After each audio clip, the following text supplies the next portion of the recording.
Assalomu alaykum. Sizlar bilan navbatdagi darslarga ham yetib keldik. Sizga Modern Code kitobi bo'yicha sizga 53 qismini tushuntirish darslari. Ya'ni bugungi darsimiz sun'iy tejov qismi, ya'ni ketma-ketlik bo'yicha 11-dars. Ratingni taqqoslash, ya'ni berilgan jadvalni taqqoslab turib, bir-biriga o'rganamiz. O'tgan safar faqat ketma-ketlik edi. Endi bizda jadvalda ikkita bo'lim bo'ladi va o'sha ikkita bo'limni bir-biriga taqqoslab olishimiz kerak bo'ladi. Quyidagida mana ikkita reyting hammasida mana bu yerda yoja hamda namja, bu yerda 20 va 30 yoshlilar anaqasi turibdi. Endi pastga tushadigan bo'lsak, bizda shabloni berilgan.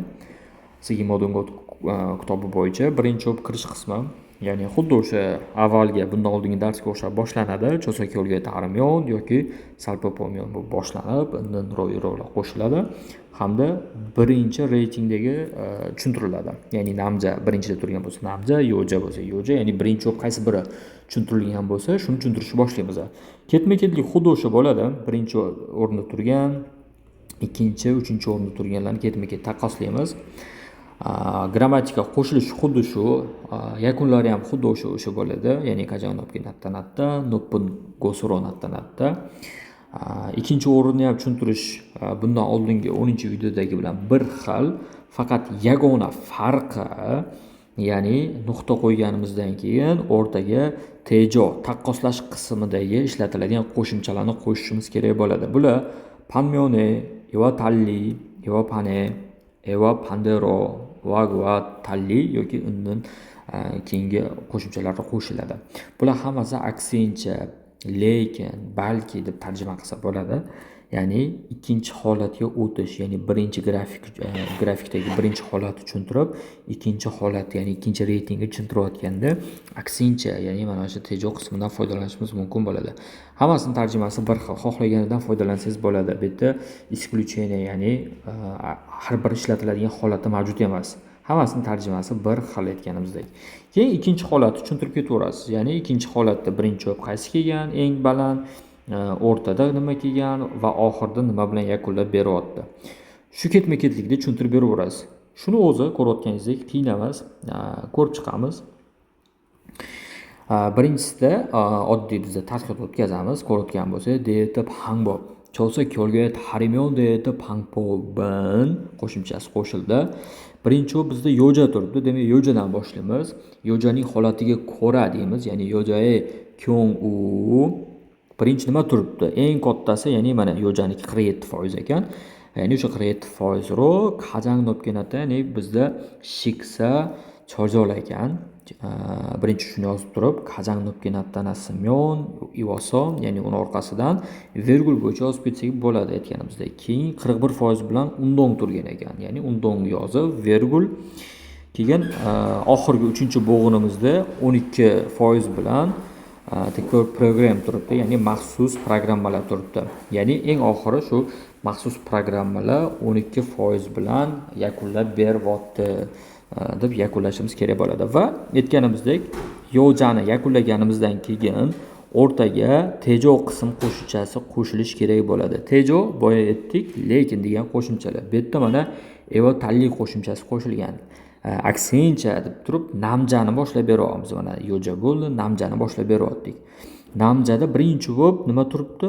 Undong turibdi. Birinchi undong yozamiz, kajang nopasimyon tamro, keyingisida nima turibdi bizda? Shiksa turgan ekan 17% bilan. Keyin shiksa yozilgan ko'rib turganingizdek 17% va virguldan keyin oxiri 11% bilan maxsus programmalar. Va yozamiz tekpyor programin maxsus programmalar 12% bilan shunaqani o'rnini egalladi deb yakunlab qo'yamiz. Xuddi shu asosida tushuntiriladi, qiyin emas.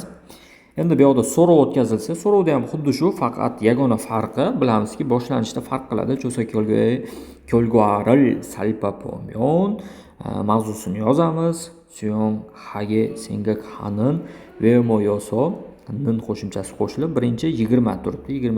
20 yoshlar holatiga ko'ra olguri necha foiz ekan? 59% bilan eng katta foiz olgan ekan. Ya'ni birinchi anaqani egalladi. Uni orqasidan esa ta'miro qaraymiz 20% bor, 17 bor hamda 4 bor. Demak, bizda eng katta foiz bu yoqda 20% tashkil qiladi.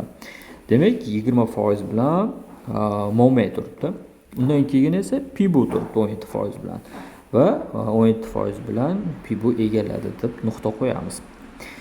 Kita qismi yozilmaydi, shuni inobatga olinglar.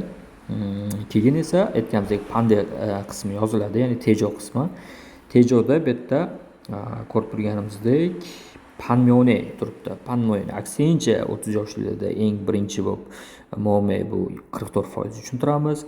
Pibu 31% va eng oxiri 21% bilan olgul yakunlab beryapti. Xuddi shu asosida ishlashimiz kerak bo'ladi. Bu bizda grafik aytganimizdek tushuntirayotganda 1, 2, 3 hamda 4 ta qismdan iborat edik. Birni yakunladik. 2 mana hozir yakunladik va yana ikkitagina qismi qoldi.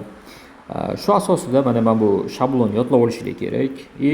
Oxirida ikkitadan qo'shimchalar bor. Adashib ketmaslik uchun iloji boricha bittasini olib foydalanganingiz yaxshi. Shu asosida 4 ta mashq bor. Shularni bajarib yakunlab qo'yasizlar. Aynan shu tepadagi grafikka asoslanib, ya'ni birinchi bu qism tushuntiriladi, keyin esa bu qism va ikkinchisida ham xuddi shu narsa turibdi. Birinchi haksang, keyin esa hak pulmo qismlarini tushuntirib berib, ketma-ketlikda yakunlab beramiz. Hammaga rahmat. Salomat bo'ling.